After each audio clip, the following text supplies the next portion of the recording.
Hello student, welcome to our YouTube channel. जैसे कि board exam नज़दीक आ रहा है, वैसे ही कुछ बच्चे जो हैं वो डर रहे हैं कि पेपर में क्या करेंगे। तो आज हम बीके करेंगे और बीके समझेंगे। बीके में फाइनल अकाउंट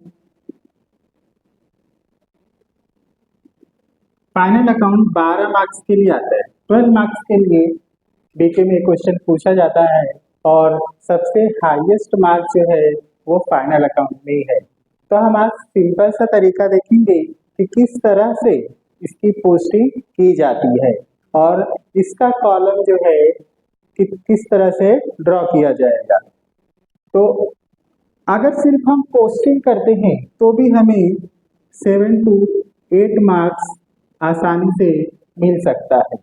एडजस्टमेंट अगर हम छोड़ दे तो अगर हमने प्रॉपर पोस्टिंग किया है तो भी हमें 7 to 8 मार्क्स जो है वो मिल जाएंगे। तो देखते हैं कि इसके कॉलम कितने बनेंगे और उसकी पोस्टिंग किस तरह से करेंगे। तो स्टूडेंट, फाइनल अकाउंट में हम 3 कॉलम बनाएंगे। पहला कॉलम हमारा होगा ट्रेडिंग अकाउंट, दूसरा होगा प्रॉफिट एंड लॉस,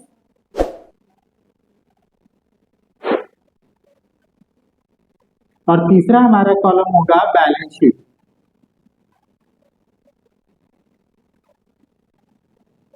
इस तरह से हम 3 कॉलम ड्रॉ करेंगे। तो यहाँ पर मैंने ट्रेडिंग अकाउंट बनाया है। ट्रेडिंग अकाउंट में पहला particular amount amount particular amount amount, इस तरफ वाला हमारा डेबिट साइड है और उस तरफ वाला क्रेडिट साइड है।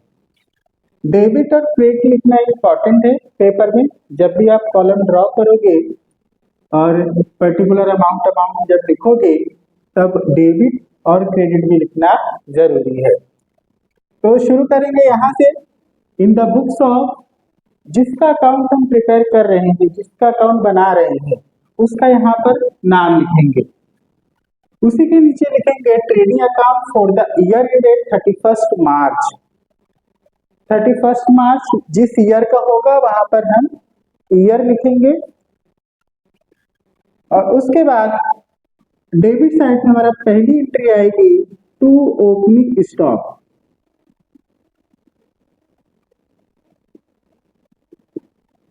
तो बच्चों, ओपनिंग स्टॉक होता क्या है? जो लास्ट ईयर का हमारा कुछ मटेरियल का स्टॉक अगर बच गया है तो वो स्टॉक हम ट्रेडिंग अकाउंट में लिखेंगे। इसका अमाउंट आउटर कॉलम में, और उसी के नीचे आता है टू परचेस। टू परचेस, अगर जैसे कि कोई गुड्स या रॉ मटेरियल कंपनी ने परचेस किया तो वो परचेस का खर्चा किसके ऊपर आएगा? वो खर्चा देगा कौन? तो वो खर्चा देगा हमारा फैक्ट्री।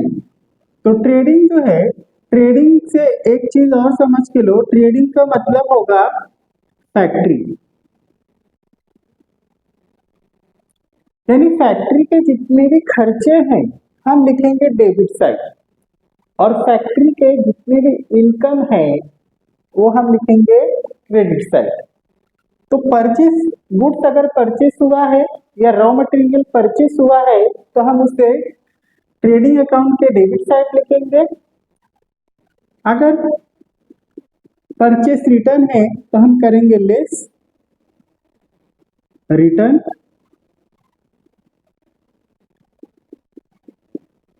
और लेस करके अमाउंट हम आउटर कॉलम में लिख देंगे। उसके बाद हमारा आता है टू वेजेस। बच्चों, वेजेस होता क्या है? जैसे जो फैक्ट्री होती है वहां पे मजदूर काम करते हैं और मजदूरों को फैक्ट्री से दिया क्या जाता है? मजदूरी। मजदूरी का मतलब होता है वेजेस। तो वेजेस भी एक तरह से एक्सपेंसेस है, फैक्ट्री का एक्सपेंसेस है, इसलिए हम इसे कहाँ लिखेंगे? ट्रेडिंग अकाउंट में। इसका भी अमाउंट हम इसका अमाउंट हम आउटर कॉलम में लिखेंगे। उसके बाद आता है हमारा कैरेज।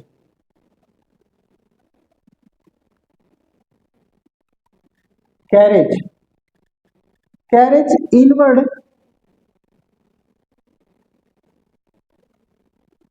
Carriage inward. मान लो कोई रॉ मटेरियल ट्रक में लोड होकर आया है, फैक्ट्री में आया है, तो उसका खर्चा भी कौन देगा? फैक्ट्री में देंगे, फैक्ट्री वाले ही देंगे। कैरेज इनवर्ड का मतलब कोई लगेज, कोई लोडेड ट्रक जो है वो रॉ मटेरियल लेकर आया है या गुड्स लेकर आया है, तो उसका जो चार्जेस होगा वो चार्जेस भी हम ट्रेडिंग अकाउंट में लिखेंगे आउटर कॉलम में। नेक्स्ट आता है फैक्ट्री में और भी चीजें लगती है, जैसे फैक्ट्री को चलाने के लिए यहाँ पे लगता है जैसे फ्यूल हो गया, कोल हो गया और इलेक्ट्रिसिटी हो गया।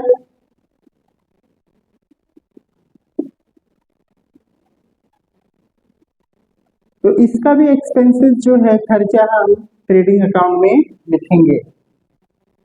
उसी के बाद इस तरह के खर्चे जो फैक्ट्री के खर्चे हैं उसे हम ट्रेडिंग अकाउंट में लिखेंगे। और दूसरा जो है हमारा क्रेडिट साइड में, क्रेडिट साइड जब हम लिखेंगे तो बाय का यूज करेंगे। क्रेडिट साइड कोई भी एंट्री लिखेंगे तो हम बाय का इस्तेमाल करेंगे। और डेबिट साइड के लिए हमने टू का इस्तेमाल किया है, तो डेबिट साइड हम टू यूज करेंगे और क्रेडिट साइड बाय का इस्तेमाल करेंगे। तो सबसे पहली एंट्री यहाँ पर आएगी सेल्स की। सेल्स, फैक्ट्री से गुड्स गया, गुड्स अगर जा रहा है तो क्रेडिट साइड में आएगा, इसका अमाउंट हम इनर कॉलम में लिखेंगे। अगर इसके ऊपर रिटर्न है तो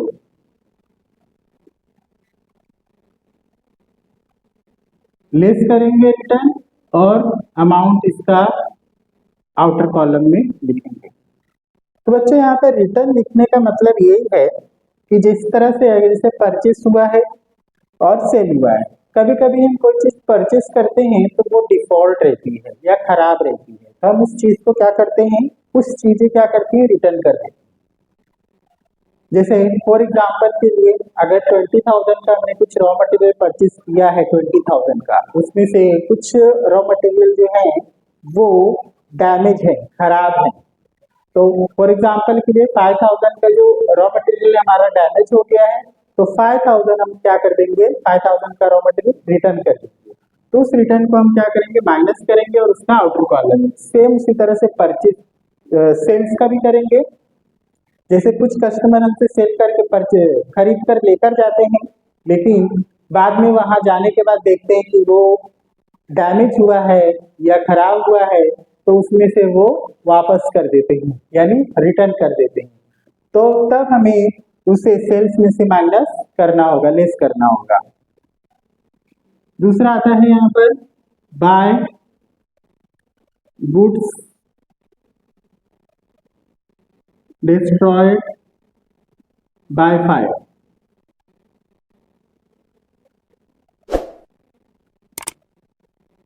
तो बच्चों कभी कभी फैक्ट्री में आग लग जाती है और आग लगने से जो रॉ मटेरियल होता है या जो फिनिश गुड्स होते हैं वो जल जाते हैं और जलने के बाद लॉस हो जाता है। लॉस हम डेबिट साइड में लिखते हैं, बट यहाँ पर लॉस क्रेडिट साइड में लिखने का मतलब ये है कि फैक्ट्री से गुड जा रहा है, फैक्ट्री से गुड्स हमारा चले गया, अब वो कहीं भी चले जाए, फैक्ट्री से गुड्स हमारा कम हुआ, तो कम होने का जो भी रीजन है, चाहे वो सेल हुआ हो, चाहे वो डिस्ट्रॉय बाय फायर, आग लगने से खराब हुआ हो, उसका अमाउंट हम आउटर कॉलम में लिखेंगे। इसके बाद हम बाय क्लोजिंग स्टॉक,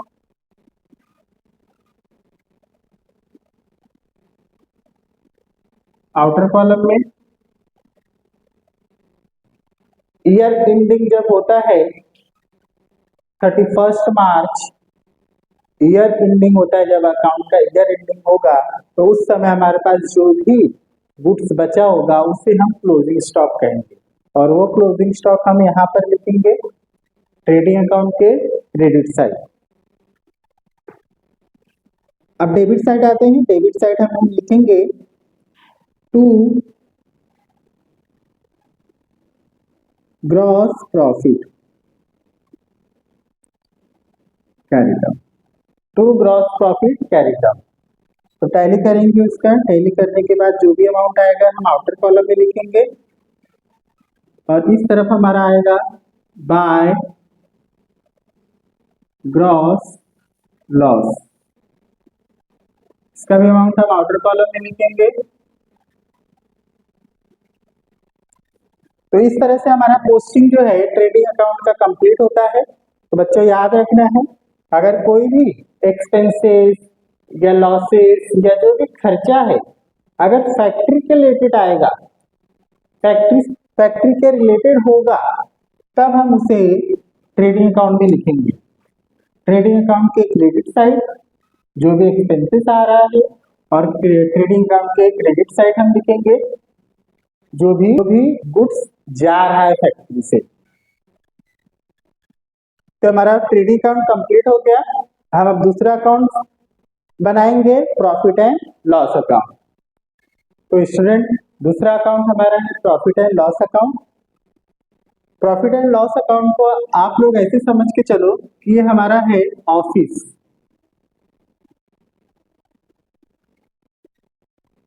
ये हमारा है ऑफिस। तो ऑफिस से रिलेटेड जो भी हमारा एक्सपेंसेस होगा या जो भी हमारा इनकम होगा उसे हम लिखेंगे प्रॉफिट एंड लॉस अकाउंट में। तो यहाँ पर भी हम पर्टिकुलर अमाउंट और अमाउंट लिखेंगे। एक तरफ डेबिट होगा और दूसरी तरफ हम लिखेंगे क्रेडिट। तो यहाँ पर हम पोस्टिंग करेंगे, जैसे एग्जांपल के लिए सैलरीज, जैसे सैलरी।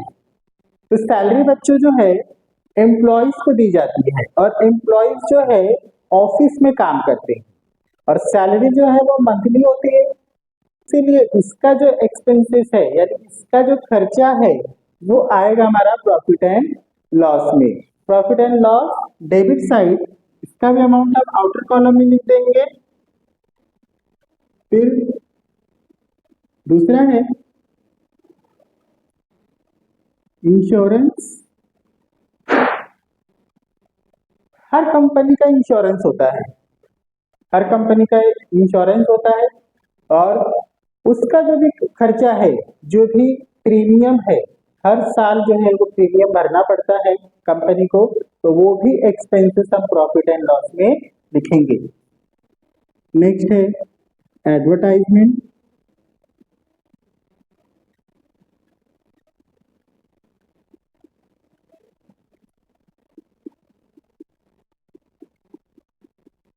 एडवर्टाइजमेंट जो भी सेल्स प्रमोशन का काम होता है वो ऑफिस वाले करते हैं।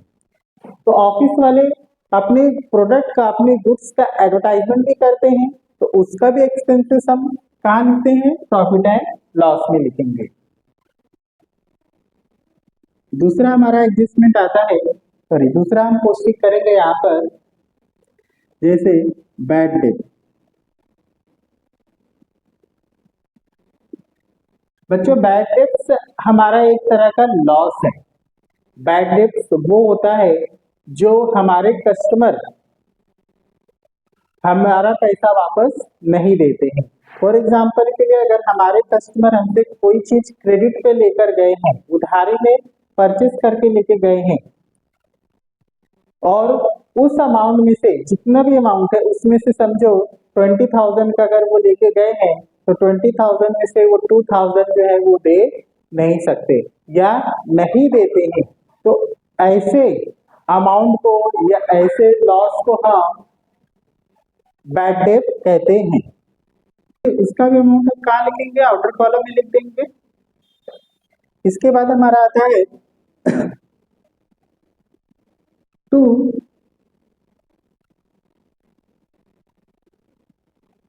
कैरेज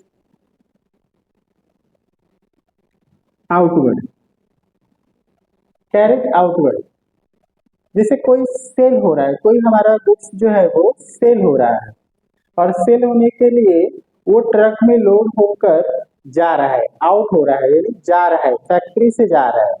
बट ये सेल किसको करना है, कब करना है, कहाँ से करना है, ये सब डिसाइड कौन करता है? ऑफिस वाले। तो उस ट्रक का जो फेयर है, जो भाड़ा है, उसे भी ऑफिस वाले ही देंगे। तो इसका भी खर्चा, कैरेज आउटवर्ड का खर्चा हम प्रॉफिट एंड लॉस में लिखेंगे। नेक्स्ट आता है हमारा टू कमीशन।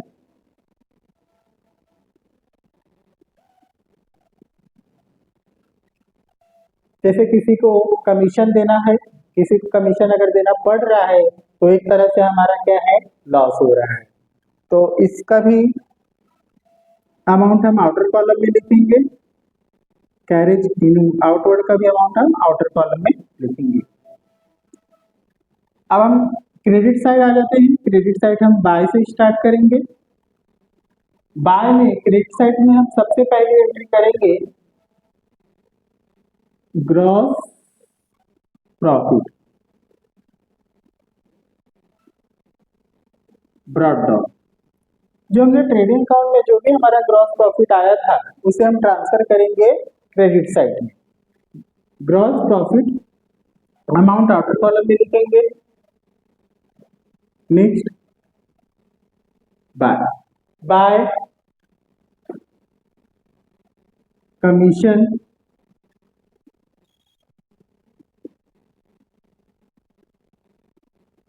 रिसीव। तो बच्चों, कमीशन यहाँ पर हमें मिल रहा है, हमारी कंपनी को मिल रहा है।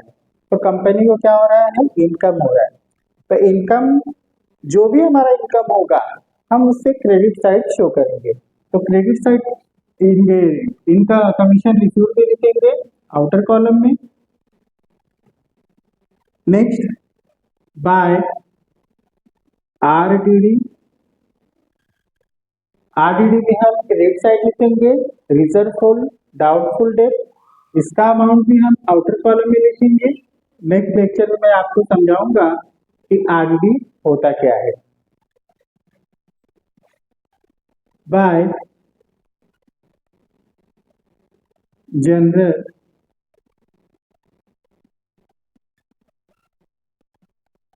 इनकम, जनरल इनकम हमारा इनकम है। तो जो कंपनी को जो भी यहाँ वहां से इनकम होगा उससे हम क्रेडिट साइड शो करेंगे। तो टैली करते समय यहाँ पे हम लिखेंगे to net profit, net profit, net profit यहाँ पे जो भी होगा पार्टनर का नाम, फॉर एग्जांपल पार्टनर ए और ये बी, दोनों का जो भी रेशियो होगा या तो इक्वली होगा तो हम इसमें डिवाइड करेंगे और डिवाइड करने के बाद दोनों को प्लस करके आउटर कॉलम में लिख देंगे। नेक्स्ट इस साइड हम लिखेंगे बाय नेट लॉस, यहाँ पर भी पार्टनर ए या पार्टनर बी दोनों को इक्वली या रेशियो वाइज डिवाइड करेंगे। डिवाइड करने के बाद दोनों का अमाउंट, दोनों पार्टनर का हम आउटर कॉलम में लिख देंगे।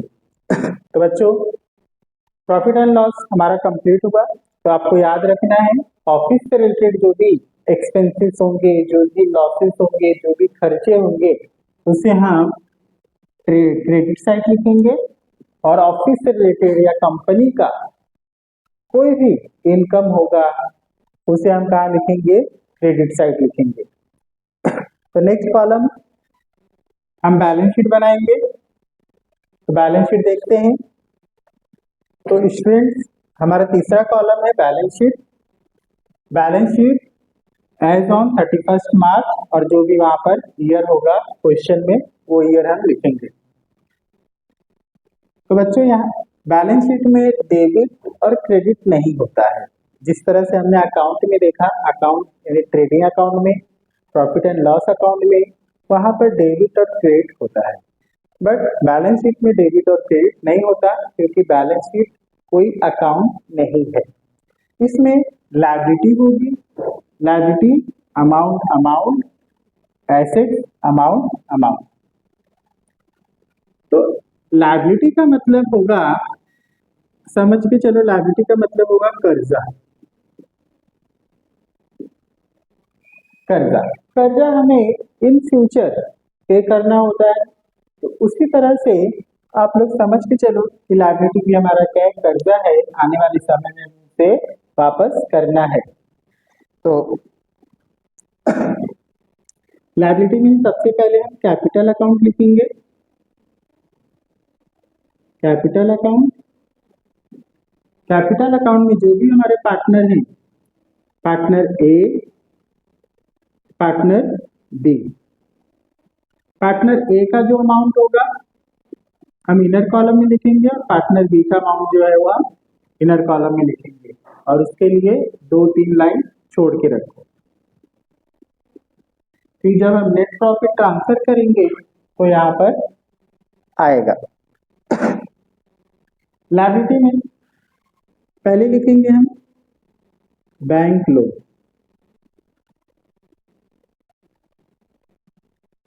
तो बच्चों, हर कंपनी जो है बैंक से लोन लेती है, यानी पैसे की जरूरत जब पड़ती है तो कंपनी बैंक से लोन लेती है, और वो लोन कंपनी को वापस करना होता है। तो ये एक तरह से कंपनी का कर्जा है, इसीलिए इसकी एंट्री हम बैलेंस शीट यानी लायबिलिटी में करेंगे। इसका अमाउंट हम आउटर कॉलम में लिख लेंगे। नेक्स्ट आता है आउटस्टैंडिंग एक्सपेंसेस। आउटस्टैंडिंग एक्सपेंसेस यानी कुछ ऐसे खर्चे जो बाकी हैं। फॉर एग्जाम्पल के लिए जैसे सैलरी, सैलरी हमने एम्प्लॉयज को दी नहीं है, वह भी बाकी है, तो आने वाले मंथ में या फ्यूचर में हमें वो सैलरी देना पड़ेगा। इसलिए जब तक हम नहीं देते हैं तब तक हमारे लिए वो क्या है, कर्जा है, आउटस्टैंडिंग है। तो आउटस्टैंडिंग एक्सपेंसेस भी हम लिखेंगे लायबिलिटी में, और अमाउंट उसका आउटर कॉलम में लिखेगा। इस तरह से बैंक ओवरड्राफ्ट,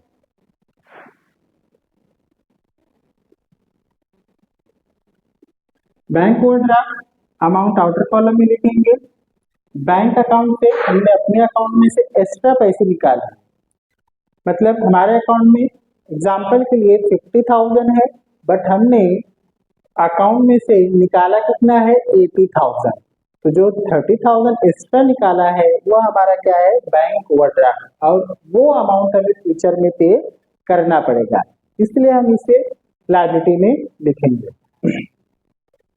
तो इस तरह के पैसे, इस तरह के खर्चे जो हमें फ्यूचर में देने हैं, या जो हमारा कर्जा है जो हमें फ्यूचर में पूरा करना है, चुकता करना है, उसे हम लायबिलिटी में लिखेंगे। हम एसेट की तरफ आते हैं। एसेट में हम लिखते हैं जैसे फर्नीचर हो गया, लैंड एंड बिल्डिंग हो गया, मशीनरी हो गया, गुडविल हो गया, ये तो हम लिखते ही हैं, लेकिन इसके अलावा भी हम और लिखते हैं एसेट में। एसेट में वो चीज लिखी जाती है जिससे हमें फ्यूचर में पैसे मिलने वाले हैं। जैसे एग्जाम्पल के लिए हम यहाँ लिखते हैं sundry creditor, debtor.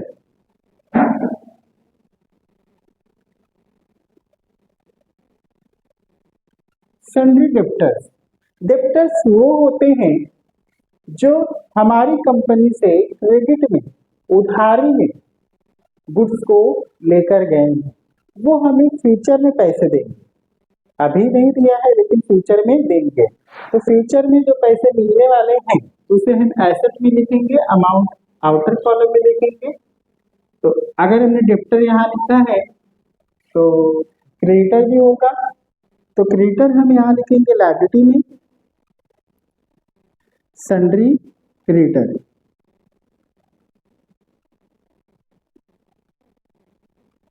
Sundry creditor amount outer column में लिखेंगे। सन्ड्री क्रेडिटर्स वो होता है जिनसे हमने रॉ मटेरियल या गुड्स क्रेडिट में परचेस किया है, यानी हमारी कंपनी ने उधारी में परचेस किया है और उसका अमाउंट हम फ्यूचर में देंगे, लेकिन जब तक नहीं देते हैं तब तक वो हमारे लिए क्या है, कर्जा है, इसलिए इसको लायबिलिटी में लिखेंगे। ये फ्यूचर में पैसा पे करना है। और सन्डी डेप्टर्स को हम एसेट में लिखेंगे क्योंकि ये फ्यूचर में पैसा हमें मिलने वाला है। तो उसी के बाद हम यहाँ लिखेंगे मशीनरी।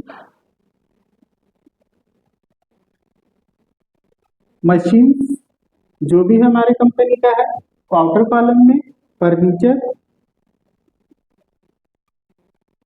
जो भी फर्नीचर है कंपनी का,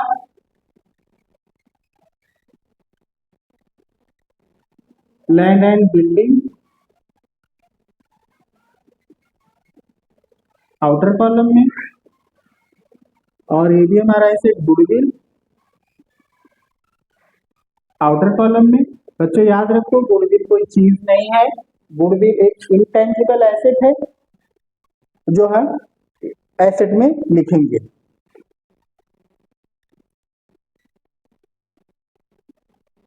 प्रीपेड या एडवांस, कोई भी चीज प्रीपेड हो रही है या हम किसी को एडवांस पे कर रहे हैं तो उसका भी अमाउंट हम एसेट में लिखेंगे, उसकी एंट्री एसेट में लिखेंगे। क्यों? क्योंकि वो फ्यूचर में हमें मिलेगा। अगर हमने किसी को एडवांस दिया है तो फ्यूचर में वो पैसा हमें वापस मिलेगा। तो एसेट साइड लिख देते हैं। बिल्स रिसीवेबल, यानी कोई बिल है पैसे का, वो हमें मिलने वाला है बट अभी मिला नहीं है, और वो पैसा हमें कब मिलेगा? In future.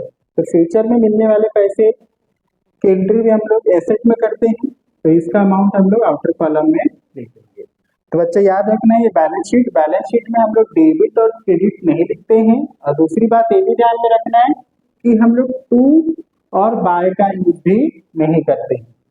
लायबिलिटी साइड हम जो हमारा कर्जा होता है वो लिखते हैं जिससे हम फ्यूचर में पेड करने वाले हैं, देने वाले हैं पैसा किसी को, तो वैसी एंट्री हम लोग लायबिलिटी में करते हैं।